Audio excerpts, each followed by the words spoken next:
livro do profeta Ezequiel, capítulo 14, verso 12 ao verso 14. Veio ainda a mim a palavra do Senhor, dizendo: Filho do homem, quando uma terra pecar contra mim, gravemente, se rebelando, então estenderei a mão contra ela e tornarei instável o sustento do pão, e enviarei contra ela fome, e arrancarei dela homens e animais. Ainda que estivessem no meio dela estes 3 homens, Noé, Daniel e Jó, eles pela sua justiça livrariam apenas a sua alma, diz o Senhor Deus. Os últimos 2 anos têm sido dias difíceis para o Brasil. Foram momentos ou dias cheios de grandes acontecimentos na política, na economia, na saúde e nas questões ambientais. 2015 se encerrou como o ano mais quente desde a época pré-industrial no Brasil. E 2016, conforme os últimos dias que nós tivemos muito quentes, a previsão já é que 2016 se encerre também como o ano mais quente dos últimos tempos. Os últimos 2 anos nós temos visto tornado na região, temos visto terremoto na América Latina, do qual atingiu até mesmo uma cidade tão próxima de nós, Londrina, coisas do qual nunca foram vistas antes. Vimos desastres ambientais, como aconteceu ano passado, na cidade de Mariana, no estado de Minas Gerais. Assim como todo ano parece repetir um ciclo através do vírus do Aedes aegypti, o Zika, o chikungunya, a dengue, do qual tem disseminado e atingido muitas pessoas, famílias, bairros ou cidades inteiras têm sido atingidos por esse vírus. Só para você ter uma noção, o Zika vírus em 2016, ele já infectou cerca de 100 mil brasileiros, cerca de 2.500 crianças, do qual infectaram suas mães infectadas por esse vírus. Eles acabaram nascendo com deformação cerebral. E é interessante que em nenhum lugar no mundo onde o Zika vírus infectou mães, infectou pessoas, nunca foi visto que na descendência ou no nascer de crianças causou a microcefalia. Mas somente aqui, nesses 2 últimos anos, temos visto isso. Temos visto também, nesses últimos tempos, o fracasso político e econômico.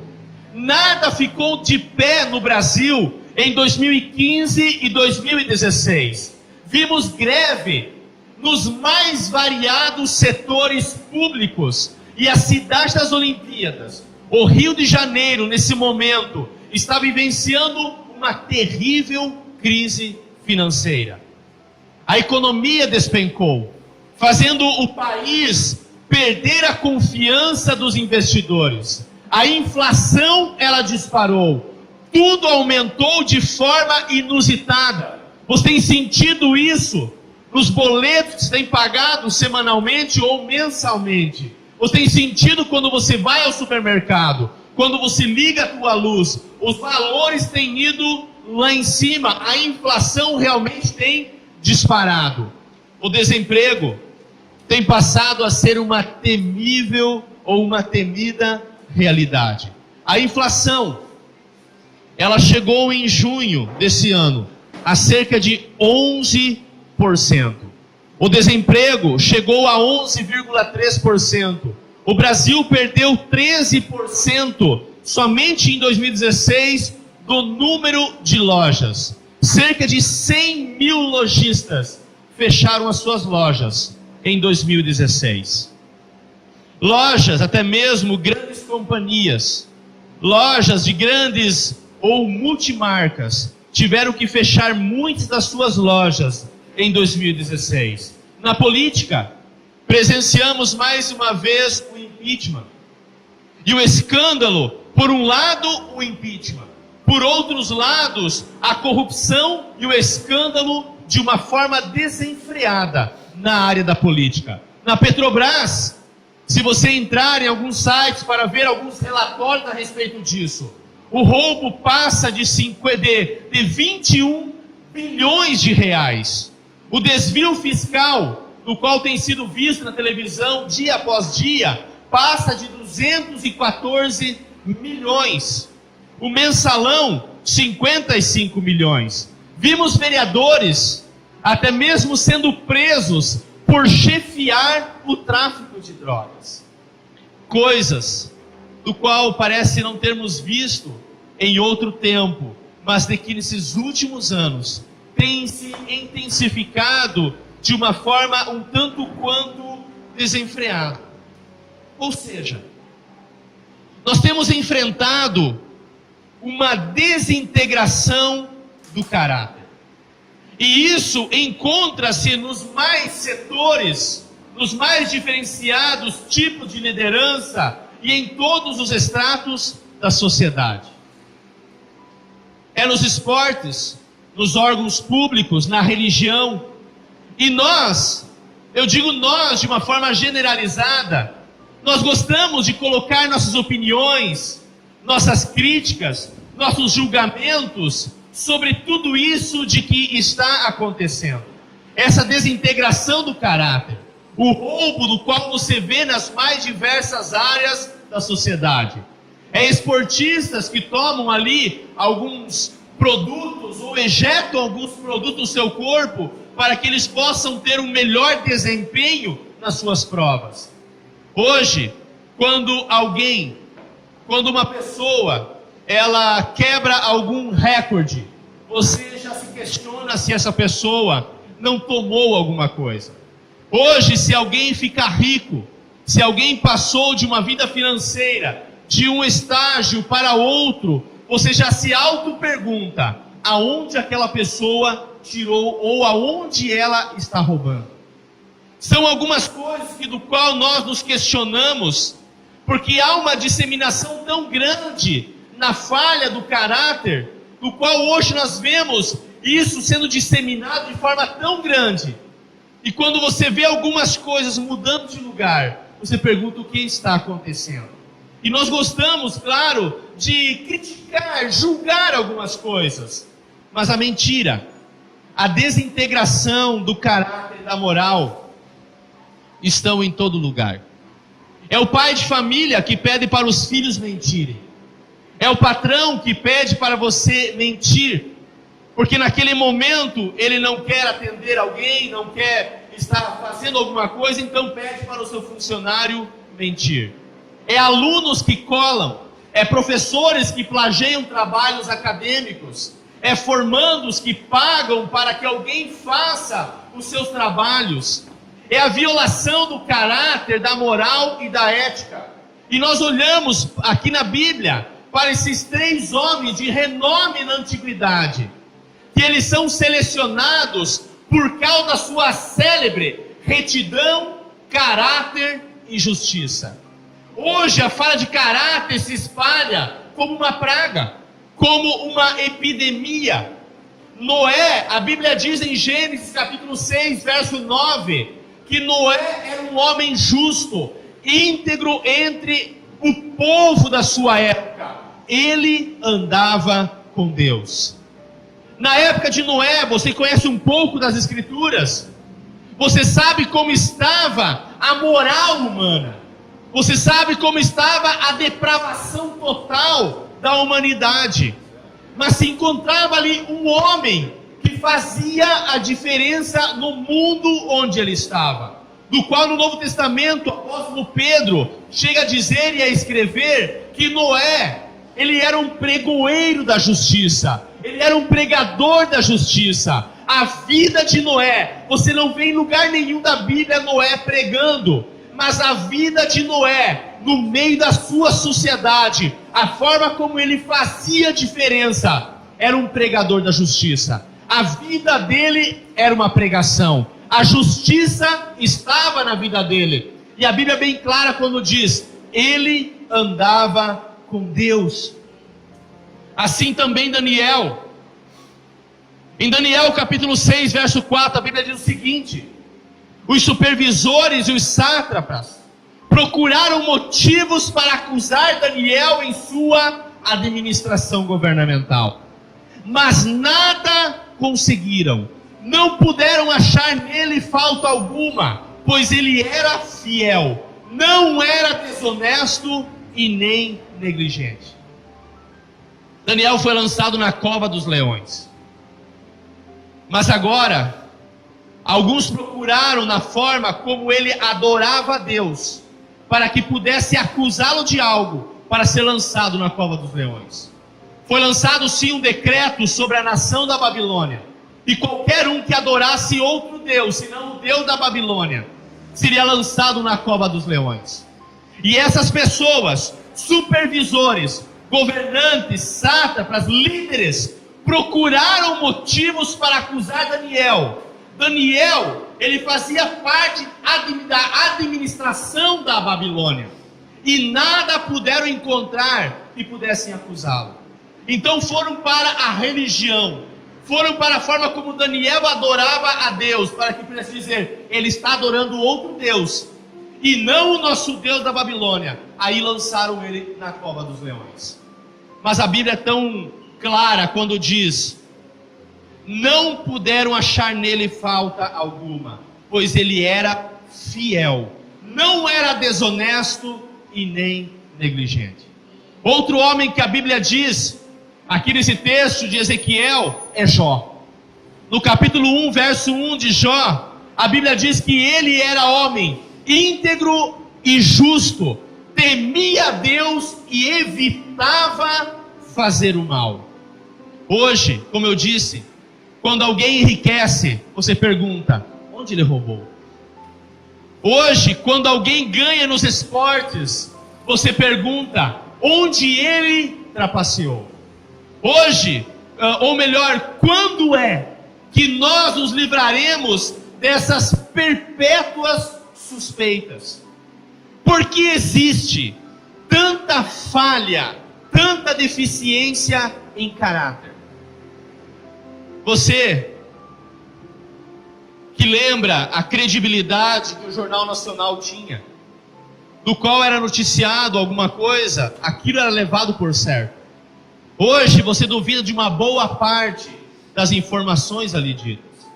O New York Times, o repórter Jason Blair feriu, manchou a reputação de precisão e honestidade do jornal. Ele forjou notícias, mentiu, falsificou, forjou fontes, plagiou matérias e fingiu estar em lugares no qual ele nunca esteve. Manchou a reputação do New York Times. Onde está o sim, sim e o não, não de Jesus? E o que passar disso vem do maligno. Como é difícil acreditar no que se diz hoje. Pessoas mentem na cara dura. É uma epidemia de desintegração do caráter. Hoje não assusta tanto o Aedes aegypti, mas a desintegração do caráter age como uma epidemia. Em Provérbios capítulo 22, verso 1, a Bíblia diz: a boa reputação vale mais do que grandes riquezas. E eu pergunto: que legado de caráter, convicções, princípios, moralidade, valores, consciência nós estamos deixando para as próximas gerações? Pelas gerações e milênios, homens como Abraão, Noé, Jó, Daniel, Samuel, Estevão, são lembrados como exemplo de conduta, de boa reputação e de caráter. Como eu serei lembrado? Como você será lembrado? Homens como Nelson Mandela e Martin Luther King, que marcaram as suas gerações, lutaram pela igualdade social e marcaram uma época. O filósofo grego Heráclito, ele diz o seguinte: o caráter de um homem é o seu destino. Aquilo que nós vivemos no hoje é o nosso amanhã. É aquilo que, a forma como nós vivemos vai nos direcionar. Você consegue identificar as suas fraquezas e ter a coragem de arrancar elas pela raiz? Como você avaliaria a sua consistência, a sua disciplina, as suas emoções, os seus compromissos, as suas atitudes? O Dr. Miles Monroe, ele diz assim: devemos reconhecer que toda decisão que fazemos acrescenta uma frase à história da nossa vida.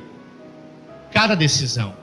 Winston Churchill, ele diz: o preço da grandeza é a responsabilidade. É fácil fecharmos os olhos para as fraquezas da nossa vida e continuarmos com essas fraquezas afetando a nossa qualidade de vida. Mas qual é o fim disso? O empresário Elmer Letterman, ele escreveu: personalidade pode abrir portas, mas apenas caráter pode mantê-las abertas. O seu dom é validado pelo seu caráter. O seu dom é validado pelo seu caráter. E isso está em concordância com a Bíblia. Quando em 2 Coríntios capítulo 6, verso 3 diz: não dando nós motivo de escândalo, para que o nosso ministério não caia em descrédito. O nosso dom é validado pelo caráter.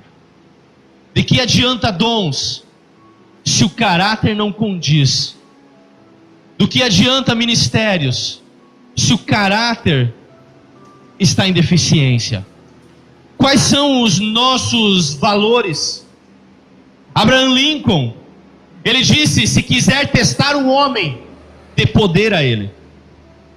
Ele vai ser revelado pelo poder, pela autoridade que ele tem. Sabe, nós nascemos com dons, com talentos e aptidões, mas ninguém nasce com caráter e valores formados. Podemos nascer sim com dons, com aptidões. Uns nascem com dons na música, outros nascem com dons em outras áreas, mas ninguém de nós nasce com o caráter e os valores formados. Isso vai depender muito do nosso crescimento, do lugar também onde nós estamos inseridos até certo ponto. A Bíblia diz que Noé estava vivendo em uma época onde a depravação ela era total. O gênero humano se encontrava totalmente descaracterizado. Mas a Bíblia diz que ele era um homem justo e íntegro. Ele andava com Deus. Ele não dependia da sua sociedade. Ele não dependia da maioria. Ele não dependia do contexto onde ele estava inserido para ter a sua integridade formada. Ele não dependia do meio cultural em que ele estava para andar com Deus. Ele fazia diferença no seu meio. Daniel estava em um alto posto na Babilônia. Ele era um dos administradores, um dos 120 governadores da Babilônia. E ele fazia a total diferença, chegando a levar os outros governadores e líderes a armarem contra ele, porque esses governadores e líderes viviam uma corrupção, mas não puderam encontrar nada, nenhuma falha no caráter dele para acusá-lo. Então vão para aquele que ele adorava, vão para a área da espiritualidade. Jó era um homem íntegro e justo, temia a Deus E é interessante que a Bíblia diz, ele evitava fazer o mal. O mal está ao nosso derredor. O mal está inserido em toda a sociedade. O mundo jaz no maligno. Mas a cada dia, eu e você decidimos, evitamos fazer o mal. É as nossas atitudes, as nossas próprias decisões que vão nos caracterizar, que vão realmente decidir algumas coisas internas em nós. Quais são os nossos valores? Quais são os nossos valores?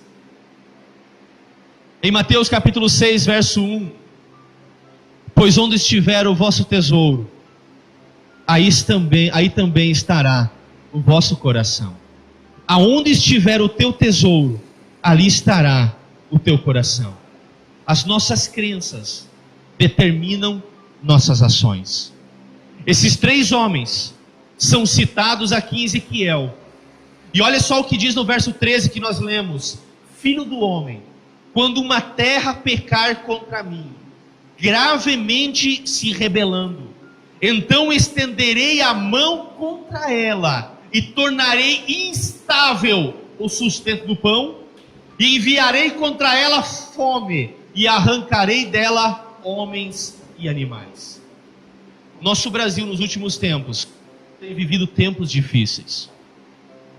Tem vivido tempos do qual para muitos tem assustado. Daí Deus diz aqui, ainda que estivesse no meio dela esses 3 homens, Noé, Daniel e Jó, eles pela sua justiça livrariam apenas a sua alma. Eu quero dizer para você, vale a pena andar com Deus. Diante de uma sociedade em que nós estamos inseridos, em um meio cultural em que nós estamos inseridos, vale a pena manter a tua integridade no mundo onde você está, no meio onde você está. Onde estiver o seu tesouro, aí estará o seu coração. As nossas crenças determinam nossas ações. E qual é a nossa consciência moral? Em Gênesis capítulo 1, verso 26 e 27, a Bíblia diz que Deus criou o homem à sua imagem e semelhança. Quando o pecado entrou no mundo, deturpou toda a criação de Deus. Aí o gênero humano começa agora na sua desintegração desenfreada no seu caráter. Mas fomos criados, o ser humano foi criado à imagem e semelhança de Deus. E a Bíblia diz que em Cristo Jesus nós somos uma nova criação. Eu e você podemos mostrar para esse mundo que sim, nós podemos viver a imagem e a semelhança de Deus. No seu caráter, na sua conduta, nós podemos sim fazer a diferença. A Bíblia diz em Efésios capítulo 5, verso 1: sede imitadores de Deus como filhos amados. Você é filho amado de Deus. Nós não devemos imitar o mundo na sua conduta. Nós não devemos imitar o mundo ou a forma do mundo. Em Romanos 12, no capítulo 12, Paulo diz: não vos conformeis com este mundo, não entre na forma do mundo, mas transformai-vos pela renovação do vosso entendimento. Ou seja, que haja uma transformação aqui dentro, para que não entramos na forma deste mundo. A forma deste mundo vai nos levar para aquilo que dá certo nesse mundo, para as coisas que são no padrão do mundo, o correto, mas que vai contra a palavra de Deus.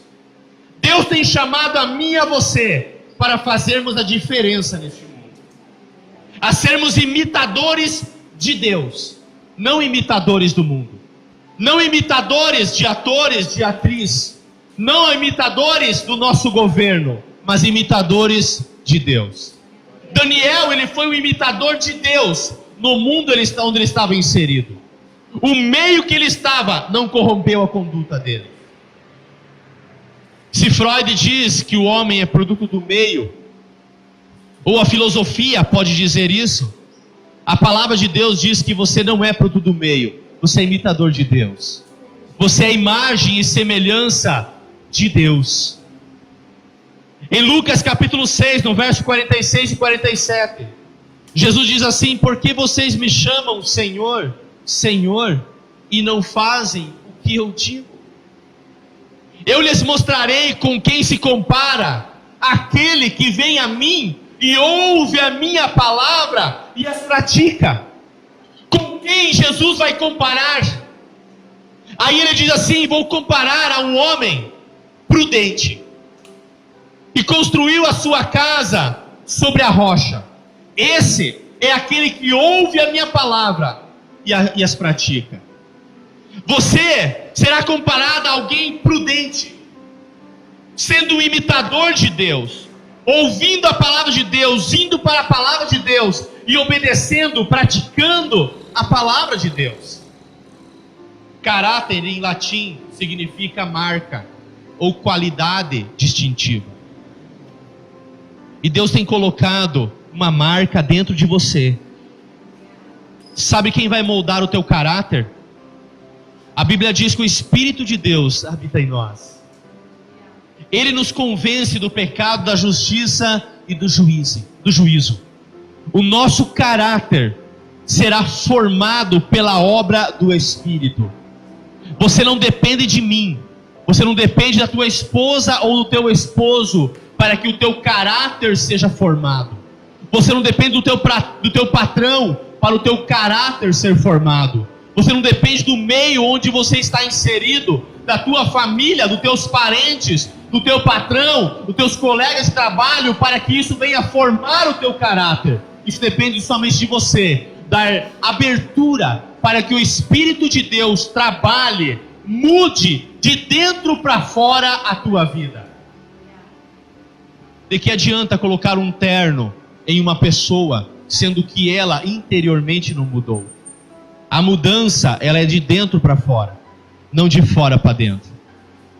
Nós podemos demonstrar algo externamente, mas a nossa marca, a nossa qualidade distintiva, ela literalmente está dentro de nós.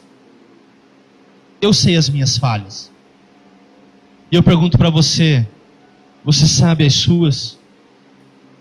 Você tem consciência das tuas falhas? Porque hoje o mundo parece gritar em que nós venhamos a entrar nessa forma, no molde do mundo. E cada um de nós hoje, muitos, eu conheci pessoas que para vender o seu produto é necessário mentir. E eu pergunto, é para isso que Deus nos chama? Pessoas do qual de porta em porta para vender o seu produto, para que possa vender, é necessário mentir. E é para isso que Deus nos chama. Se Deus não cuida de nós, não é a mentira que vai cuidar de nós. Eu sei as minhas falhas, e eu pergunto para você, você sabe as suas? E enquanto nós estivermos vivos, nós podemos mudar. Nós podemos olhar para nossas limitações e transformá-las, mudá-las, desarraigá-las de nós. Eu quero que você abra a tua Bíblia em Colossenses, no capítulo 3. Colossenses, capítulo 3.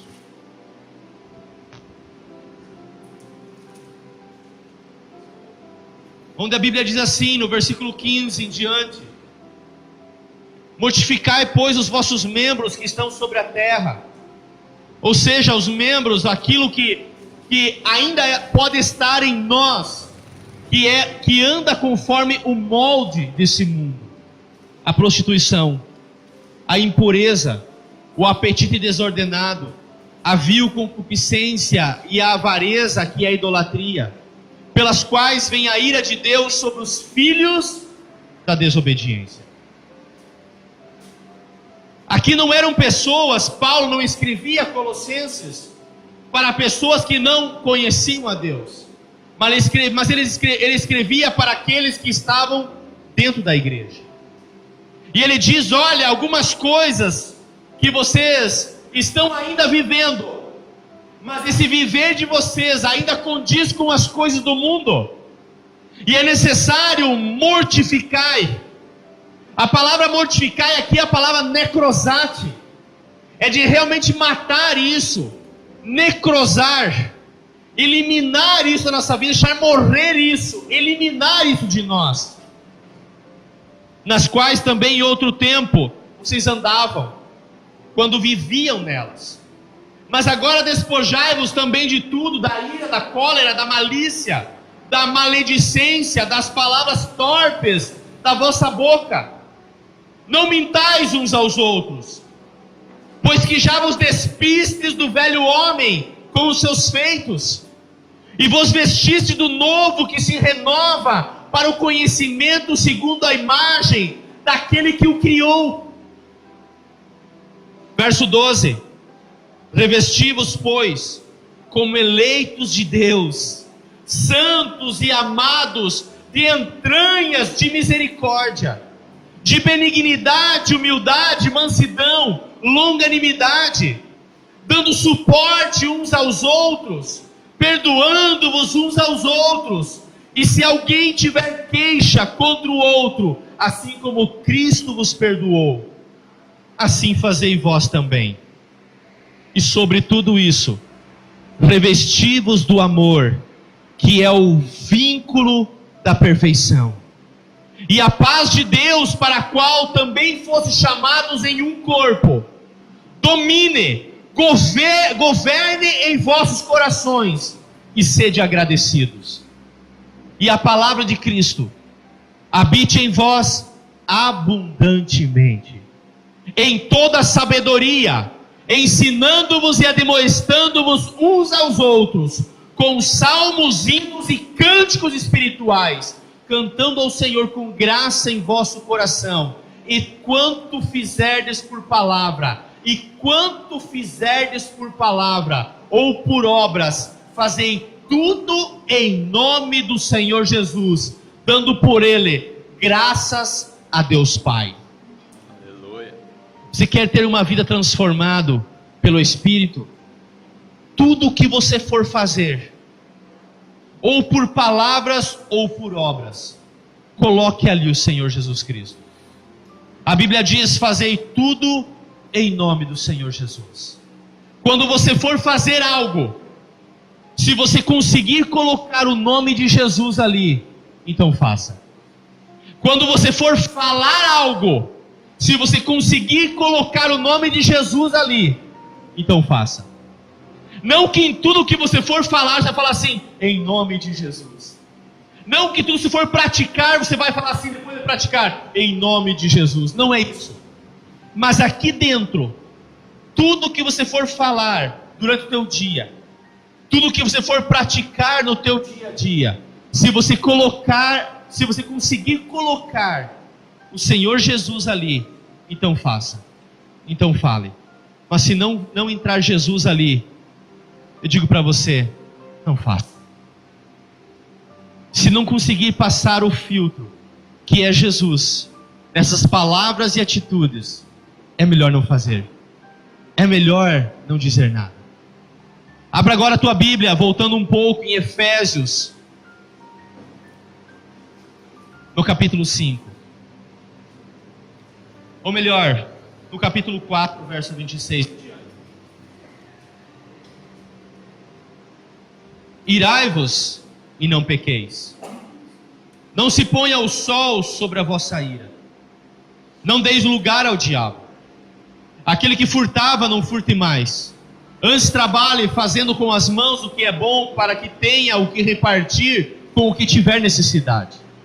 Não saia da vossa boca nenhuma palavra torpe, mas só a que for boa para promover a edificação, para que dê graça ao que a ouve. Não entristeçais o Espírito Santo de Deus, no qual estáis selados para o dia da redenção. Toda amargura, ira, cólera, gritaria, blasfêmias e toda malícia será tirada de entre vocês. Antes, sede uns para com os outros, benignos, misericordiosos, perdoando-vos uns aos outros, como também Deus vos perdoou em Cristo. O capítulo 5, verso 1 em diante diz assim: sede, pois, imitadores de Deus, como filhos amados, e andai em amor, como também Cristo vos amou, e se entregou a si mesmo por nós, em oferta e sacrifício a Deus, em cheiro suave. Sabe como tem que ser o teu amor para com os outros? Sacrificial. Sacrificial é como oferta. É aquilo que você não gostaria de fazer, mas você faz. Sabe o que é carregar a cruz? Carregar a cruz não é às vezes você suportar uma pessoa. Carregar a cruz é você demonstrar amor por aquela pessoa. Isso é carregar a cruz, é renunciar a si mesmo. A prostituição e toda a impureza ou avareza nem ainda se nomeie entre vós, como convém a santos. Nem torpezas, nem parvoíces, nem chocarices. Parvoíces é conversas tolas. Chocarices é conversas indecentes. Que não convém, mas antes disso, ações de graças. Porque bem sabeis isto, que nenhum fornicador, a palavra grega pornos, que deu origem à pornografia, nenhum fornicador, ou impuro, ou avarento, o qual é idólatra. Pode ver que em duas vezes o avarento, ele é idólatra. Aquele que ama o dinheiro é idólatra. Ou seja, o problema não é ter dinheiro, o problema é amar o dinheiro. Isso é avareza e te torna um idólatra. Porque bem sabei isto, que nenhum fornicador, impuro, avarento, que é idólatra, tem herança no reino de Cristo. Ninguém vos engane com palavras vãs, porque por essas coisas vem a ira de Deus sobre os filhos da desobediência.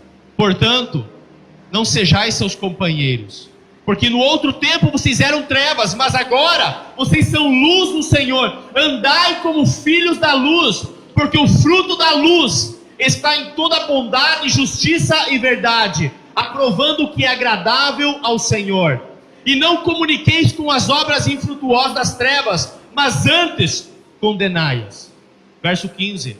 Portanto, vede prudentemente como andais, não como nécios, mas como sábios, remindo o tempo, porquanto os dias são maus, pelo que não sejais insensatos, mas entendei qual seja a vontade do Senhor. E não vos embriagueis com vinho, em qual há contenda, mas enchei-vos do Espírito, falando entre vós com salmos, hinos e cânticos espirituais, salmodiando ao Senhor no vosso coração, dando sempre graças em tudo ao nosso Deus e Pai, em nome do Senhor Jesus Cristo, e sujeitando-vos uns aos outros no temor do Senhor. Eu quero convidar você a ficar de pé nessa noite.